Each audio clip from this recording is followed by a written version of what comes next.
நண்பர்கள் அனைவருக்கும் KVK3 அஸ்ட்ராலஜரின் காலை வணக்கம். இப்போ ஐபிஎல் மேட்ச்சு 2025 போய்கிட்டு இருக்கு. இதில் சில மேட்ச்சு தான் பதிவு பண்ணுற மாதிரியான சூழ்நிலை ஆகிப்போச்சு. அதனால் பதிவு பண்ணுற மேட்சை மட்டும் நீங்கள் அப்படியே ஃபாலோ பண்ணிக்கிறங்க. இந்த CSK vs KKR இந்த மேட்ச்சில் கேப்டன் சேஞ்ச் ஆயிடுச்சு. கமெண்டில் கேட்டுக்கிட்டே இருக்காங்க. அது கன்ஃபார்மாக என்னென்னு நான் கன்ஃபார்ம் பண்ணிவிட்டு கமெண்டில், அதாவது மேட்ச் நடக்கிறது நேற்று காலையில் 11ஆம் தேதி காலையில் 11:30 மணிக்கு கமெண்டில் பதிவு பண்ணி போட்டேன். ஃபீல்டிங் டீம் தான் வின் பண்ணணும்னு. ஆனால் வீடியோவில் நான் போடும்போது கேப்டன் வேறு. அப்போ என்ன சொல்லியிருந்தேன், கேப்டன் சேஞ்சஸ் ஆகிறதுக்கான வாய்ப்புகள் நிறையா இருக்குது. ஏன்னா 2 கேப்டனுக்கு ஒரே மாதிரி போகுதுன்னு சொல்லியிருந்தேன். அதே மாதிரி நடந்திருக்கு. அதாவது நான் சொன்ன விஷயம் நடந்திருக்கு.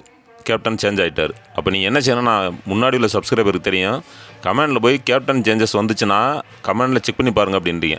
சரி, நான் போட்ட கமெண்ட்டை தான் நீங்கள் பார்க்கல, வேறு யாராவது கேட்டிருப்பாங்கள்ல, இந்த மாதிரி கேப்டன் சேஞ்ச் ஆகிருக்கா, எதுவும் சேஞ்ச் வருமானு கேட்டுருக்காங்களா, அந்த கமெண்ட்டாக போய் பார்க்கலாம்ல. ஆனால் நான் நேற்று 11:30 மணிக்கே பதிவு போட்டாச்சு, அது இருக்குன்னு அந்த கமெண்ட்டு. அதே மாதிரி டெலிகிராம்லேயும் அதே மாதிரி சொல்லிட்டேன். 11:30 மணிக்கு அதுலேயும் பதிவு போட்டேன். அதில் உள்ள 2500 பேர் இருக்காங்கன்னா அவங்க எடுத்துக்கிட்டு இருப்பாங்க. அது பார்க்காமலே கமெண்ட் போட்டுக்கிட்டே இருக்கீங்க. நீங்கள் சொன்னது நடக்கலை, நீங்கள் சொன்னது அப்படின்னு போட்டுக்கிட்டே இருக்கீங்க. அது ரொம்ப மனசு கஷ்டமாக இருக்குது. நான் பதிவே பண்ணலை அப்படின்னா நீங்கள் சொல்லலாம். நான் 12 மணிக்கு போட்டுட்டேன். அப்போ 7000 பேர் வீடியோ பார்க்குறேன்னா 7000 பேரில் ஒரு 10 பேர் 12 பேரையும் பார்க்காம இருந்திருக்கீங்க. அவ்வளோ பேரும் பார்த்துருக்கீங்க. அதனால் யாரும் கமெண்ட் போடல. பார்க்காதவங்க தான் கமெண்ட் போட்டுக்கிட்டீங்க. கொஞ்சம் கவனமாக இருங்க. அதே மாதிரி பார்த்தீங்கன்னா லாஸ்ட் மேட்ச்சு ஒரு மேட்ச்சில் பி சால்ட் அவர் இனிமேல் வரக்கூடிய மேட்ச்சில் நல்லா ப்ளே பண்ண ஆரம்பிச்சிடுவார் அப்படின்னு சொல்லியிருந்தேன். லாஸ்ட் மேட்ச்சு நல்லா விளாண்டுருந்தார். இது எல்லாமே ஜோதிட கணிப்பு தான். இப்போ சிஎஸ்கேல தோனி கேப்டன் ஆனதும் நான் சொன்ன மாதிரி நடந்திருக்கு. அதே மாதிரி மற்ற மேட்சஸில் நான் சொன்ன சிச்சுவேஷனாக இருக்கட்டும், பிளேயர்ஸாக இருக்கட்டும், சேஞ்சஸ் நடக்கிறதுக்கான வாய்ப்புகள் இருக்குன்னா அது மாதிரி அந்தந்த மேட்ச்சில் நடந்திருக்கு.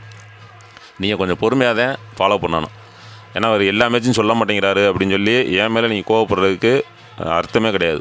இவ்வளோ வேலையிலையும் என்னால் முடிஞ்ச நான் வீடியோவாவது பதிவு பண்ணுறேனே, அது வரைக்கும் சந்தோஷப்படுங்க. இல்லை அப்படின்னா இப்படியே ஸ்டாப் பண்ணிட்டு கூட நான் என் வேலையை பார்க்கலாம். ஏன்னா எனக்கு அவ்வளோ வேலை இருக்குது. அது கரெக்டாக புரிஞ்சுக்கிடுங்க. நீ அடுத்து வர்ற மேட்ச்சு, இந்த மேட்ச்சுக்கு அடுத்து வரக்கூடிய இப்போ சிஎஸ்கே மேட்ச்சு, ஒருத்தர் நண்பர் கேட்டால் சிஎஸ்கே மேட்ச் மட்டும்தான் பதிவு பண்ணி அப்படின்னு. அப்படிலாம் இல்லை. நான் இந்த நாள் ஒரு 3 நாள் கழிச்சு இந்த மேட்ச்சை நம்ம வீடியோ போடும் அப்படின்னு பண்ணும்போது அந்த சிஎஸ்கே தான் வருது. அதனால் அடுத்தடுத்து வர்ற மேட்ச்சு பதிவு பண்ணுற மாதிரி பார்க்குறேன். சரி, அடுத்த மேட்ச் இன்றைக்கி என்னென்னா 29ஆம் மேட்ச். இன்றைக்கி மதியமோ இரவு நடக்கிற மேட்ச்சுன்னு சொல்லலை, நாளைக்கு மதியம் நடக்கிற மேட்ச்சுன்னு சொல்லலை. நாளைக்கு இரவு நடக்கக்கூடிய டெல்லியில் நடக்கக்கூடிய மேட்ச் தான் சொல்ல போகிறேன். DC vs MI.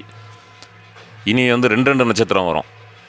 அதுக்கப்புறம் சூரியன் மேசத்துக்கு போனதுக்கப்புறம் அது ரிசல்ட் வேறு மாதிரி போகும். அப்போ இன்னும் ப்ரெஷர் தான் அதிகமாகும். ஏன்னா நம்ம 22 பிளேயரை நம்ம எடுக்கிறோம் அப்படின்னா